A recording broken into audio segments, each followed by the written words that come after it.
Welcome to Mary kitchen అండి. ఈరోజు అయితే ములగాకు కాకరకాయ కారం చేస్తాను. నేను ఎలా చేస్తాను అనేది అయితే చెప్తాను. వీడియో అయితే స్కిప్ చేయబాకండి. బాండీ పెట్టేసి పొయ్యి వెలిగించి పెట్టాను. ఇవిగోండి ఎండుమిరపకాయలు సరిపడా, కారం సరిపడా వేసుకోండి. కొంచెం ఆయిల్ వేస్తాను. ఇవైతే ముందు వేపుకోవాలి. ఇవి కొంచెం వేగాలి. ఇవిగోండి ఏగినవి తీసేస్తున్నాను. ఇంకా పొయ్యి అయితే వెలిగించే ఉంచండి, ఆపొద్దు, ఇంకోటి వేపాలి. ఇప్పుడు ఇంకోటి వేపుకుందాము.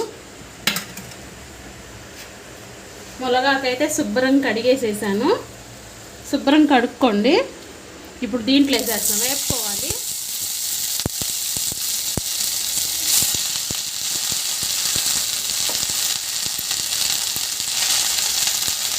పచ్చిదనం పోయేంత వరకు వేపుకోవాలండి. అయిపోయిందండి ఆగటం. ఇప్పుడైతే తీసేస్తున్నాను.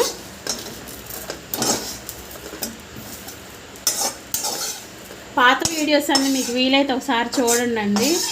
చాలా మంచి మంచి వంటలు అయితే ఉన్నాయి. పొయ్యి అయితే ఆపొద్దండి అసలు. ఇప్పుడైతే నూనె వేస్తాను. ఏం లేకుండా శుభ్రంగా ఉంచుకోవాలి.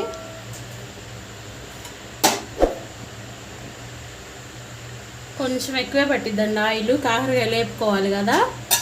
ఈలోపు మీకు ఇంకోటి చెప్తాను. ఇవ్వండి కాకరకాయలు. ఇవైతే శుభ్రంగా కడిగేసేసుకొని ఉడకబెట్టేసాను. ఎలా ఉడకబెట్టానంటే, ఇవి కాకరకాయలు మునిగే వరకు అయితే వాటర్ పోసుకోవాలి. వాటర్ పోసాక ఒక అర గ్లాసు మజ్జిగ అయితే పోసుకోవాలి. ఇవిగోండి కనిపిస్తుంది కదా, ఇవైతే మజ్జిగ ఇలా తెల్లగా ఉన్నది. ఒక్కరోజు చిటికెడంతా చింతపండు వేసేసి ఉడకబెట్టేసుకోవాలి. ఎలా ఉడకబెట్టాలంటే కలర్ మారిద్దండి. ఇదిగోండి పచ్చిగా ఉన్నప్పుడు ఈ కలర్ మారే వరకు ఉంచేసి ఉడకబెట్టేసుకోవాలి. అయితే తర్వాత నీళ్ళన్నీ వంపేసేసుకొని కొంచెం ఇలా పిండేసేస్తే నీళ్ళు వస్తాయి. ఎక్కువ పిండొద్దండి, లైట్గా పిండాలి. ఇప్పుడైతే ఆయిల్ కూడా కాగిందండి, వేసేసుకుందాం.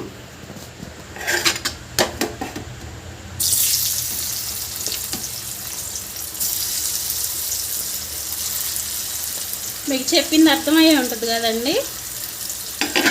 నేనైతే వీడియో చేద్దాం అనుకోలేదు, అందుకని ఉడకబెట్టేది చూపించలేదు. మళ్ళీ ఎందుకు చేయకూడదులని చేస్తున్నాను.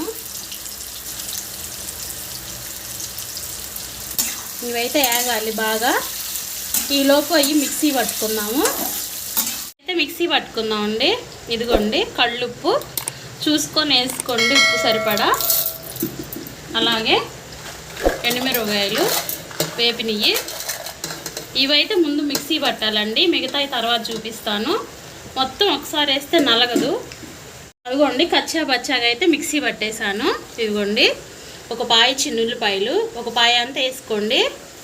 అలాగే శనగపప్పు ఎంత అంటే ఒక 2 గుప్పెళ్ళు వేసుకోండి.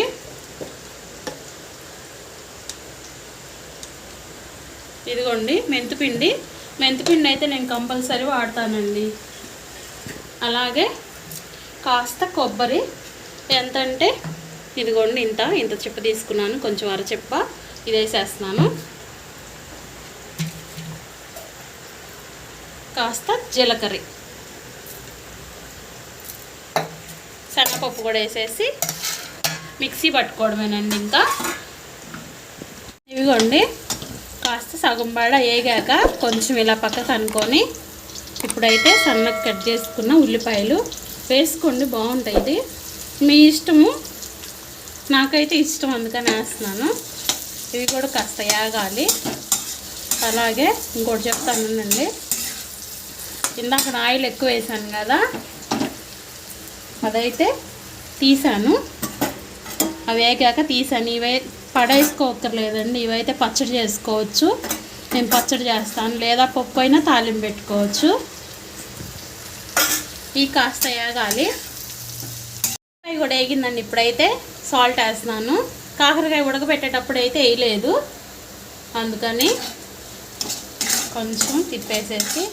ఏంటి కాకరకాయల నూనె తీసింది అనుకోబాకండి. మనం గారెలు వేసుకుంటే మరి ఏమైనా చేసుకుంటే డీప్ ఫ్రై చేస్తున్నాం కదా, అప్పుడు ఆయిల్ ఎట్లా వాడుతున్నామండి, అంతే ఇది కూడా. కాకపోతే ఇది కాకరకాయలో తీసిన ఆయిల్ అయితే మాత్రం ఓన్లీ పచ్చడి చేసుకోండి లేదా పప్పులోకి వేసుకోండి. ఇప్పుడైతే మిక్సీ పట్టిన కారం వేస్తున్నాను. ఒక్కసారి నేను చేసిన విధంగా చేయండి, ఎంత బాగుండిద్దో. నేను మొత్తం వేయట్లేదండి, విడిగా కూడా తీసాను. కాస్త వేడి వేడి అన్నంలోకి వేసుకొని తింటే సూపర్గా ఉండిద్ది.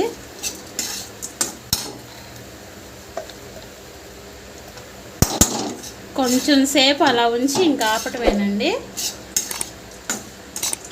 మీరు కరివేపాకు కూడా వేసుకోవాలనుకుంటే వేసుకోవచ్చు. ఈ వీడియో నచ్చితే ప్లీజ్ అండి లైక్ చేయండి, షేర్ చేయండి, సబ్స్క్రైబ్ చేసుకోండి.